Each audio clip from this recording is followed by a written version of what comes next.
नमस्कार दोस्तों, एक बार फिर से स्वागत है आपके अपने YouTube चैनल KSL क्लासेस दमू में। तो दोस्तों, आज मैं आपको लेकर आया हूं विज्ञान शिक्षण के 20 महत्वपूर्ण प्रश्न। और मैंने आपको बताया था कि आपको जिस सब्जेक्ट का वीडियो चाहिए आप कमेंट कर कर ज़रूर बता दें। तो कुछ लोगों ने कमेंट की है कि विज्ञान शिक्षण का वीडियो डाल दीजिए, तो मैं यहाँ पर आपके लिए विज्ञान शिक्षण का वीडियो लेकर आया हूँ। इसके अन्य सब्जेक्ट का भी वीडियो मैं डाल दूंगा। तो यदि आप हमारे चैनल पर सबसे पहले विजिट कर रहे हैं तो चैनल को सब्सक्राइब जरूर कर लें, और वीडियो अच्छी लगे तो लाइक और शेयर कर दें। और यदि आपको अन्य सब्जेक्ट की वीडियोस जैसे चैनल पर नहीं मिल रही तो आप प्लेलिस्ट पर जाकर सभी वीडियोस देख सकते हैं। तो मैंने यहाँ पर डी प्लेलिस्ट में DLED सेकेंड ईयर के नाम से एक प्लेलिस्ट बनाई है, तो आप वहाँ जाकर सभी वीडियोस देख सकते हैं। चलिए तो इसको स्टार्ट करते हैं। सबसे पहला प्रश्न दिया गया है, निम्न को समझाइए। तो सबसे पहला आ में दिया गया है कि फसल चक्र के बारे में बताना है, और बा में दिया गया है कि पुनर्जनन क्या है, तो पुनर्जनन के बारे में भी बताना है। इसके बाद चलते हैं प्रश्न क्रमांक 2 पर। प्रश्न क्रमांक 2 में दिया गया है, निम्न को समझाइए। आ में दिया गया है कि पाठ्यचर्या क्या होती है, इसके बारे में बताना है। इसके बाद बा में दिया गया है कि वार्षिक योजना क्या होती है, इसको भी आप देख लीजिए। इसके बाद है प्रश्न क्रमांक 3। प्रश्न क्रमांक 3 में पूछा गया है कि विज्ञान शिक्षण में निम्न को समझाइए। तो देख लेते हैं। आ में दिया गया है कि आगमन विधि, तो विज्ञान शिक्षण में आगमन विधि क्या होती है, इसके बारे में बताना है। इसके बाद बा में दिया गया है कि निगमन विधि क्या है। इसके बाद दिया गया है प्रश्न क्रमांक 4। प्रश्न क्रमांक 4 में पूछा गया है, विज्ञान शिक्षण में मूल्यांकन का अर्थ क्या है, मूल्यांकन के उद्देश्य एवं विशेषताएं लिखिए। इसके बाद चलते हैं प्रश्न क्रमांक 5 पर। तो प्रश्न क्रमांक 5 देख लेते हैं। प्रश्न क्रमांक 5 में दिया गया है, एस्परजिलस और पेनिसिलियम पौधों को समझाइए। तो इन दोनों पौधों के नाम दिए गए हैं, और इनको वर्णन भी आपको इनका अच्छे से कर लेना है, और इसको देख भी लीजिएगा, ये बहुत ही महत्वपूर्ण प्रश्न है। इसके बाद चलते हैं प्रश्न क्रमांक 6 पर।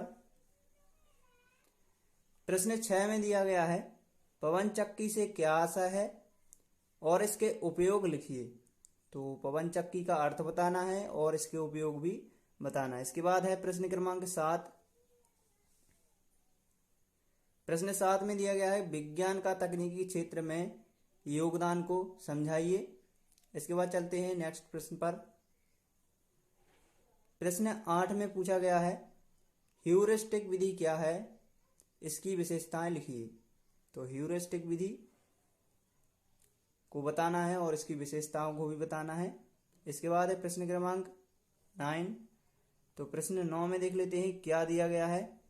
इसमें दिया गया है कि वैज्ञानिक विधि क्या है, इसकी विशेषताएं लिखिए।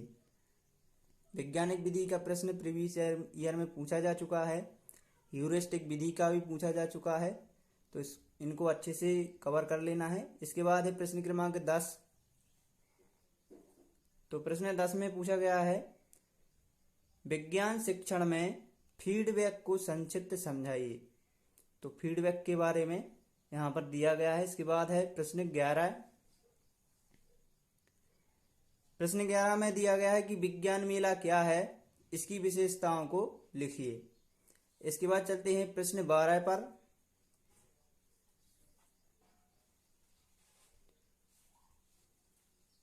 तो प्रश्न 12 देख लेते हैं, इसमें क्या दिया गया है, विज्ञान शिक्षण में पाठ्य योजना का निर्माण कैसे करेंगे और पाठ्य योजना की क्या उपयोगिता रहेगी।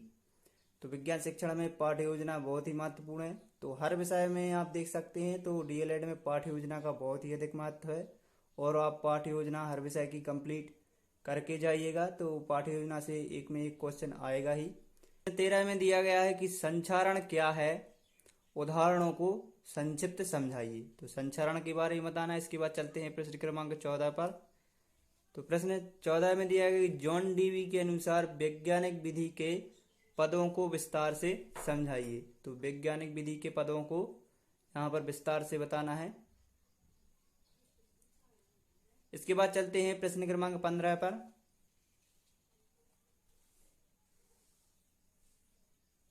तो प्रश्न क्रमांक 15 में पूछा गया जल संरक्षण से क्या आप समझते हैं और इसके उपयोग को लिखिए। तो जल संरक्षण का अर्थ बताना है और इसके उपयोग को बताना है। इसके बाद नेक्स्ट प्रश्न पर चलते हैं। प्रश्न क्रमांक 16 में पूछा गया विज्ञान शिक्षण की प्रदर्शन विधि क्या है और इसके लाभों को लिखिए। तो विज्ञान शिक्षण की प्रदर्शन विधि के बारे में बताना है और इनके लाभों के बारे में भी बताना है। इसके बाद है प्रश्न 17 है। प्रश्न क्रमांक 17 में दिया गया है कि हरित क्रांति को विस्तार से समझाइए। इसके बाद प्रश्न 18 में पीली क्रांति को बताया गया है।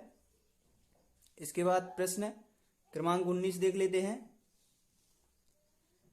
प्रश्न क्रमांक 19 में दिया गया है कि विज्ञान शिक्षण में एकीकरण के विभिन्न सिद्धांतों को समझाइए। तो एकीकरण के जितने भी सिद्धांत विज्ञान शिक्षण के अंतर्गत आते हैं इसको यहाँ पर बताना है।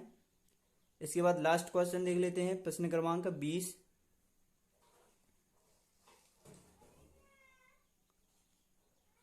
तो प्रश्न क्रमांक 20 में दिया गया जल ग्रहण क्षेत्र किसे कहते हैं, जल ग्रहण क्षेत्र को विस्तार से समझाइए। तो प्रश्न क्रमांक 20 भी मैंने यहाँ पर आपको बता दिया। तो सारे आईएमपी क्वेश्चन जितने थे विज्ञान शिक्षण के मैंने यहाँ पर आपको बता दिए हैं और इनकी संभावना आने की पूर्णतः है। तो इसके बाद मैं नेक्स्ट वीडियो भी इसके बाद डाल दूंगा। तो आप कमेंट जरूर करें और वीडियो अच्छा लगे तो लाइक और शेयर करें। फिर मिलते हैं इसके बाद अगली वीडियो में। धन्यवाद।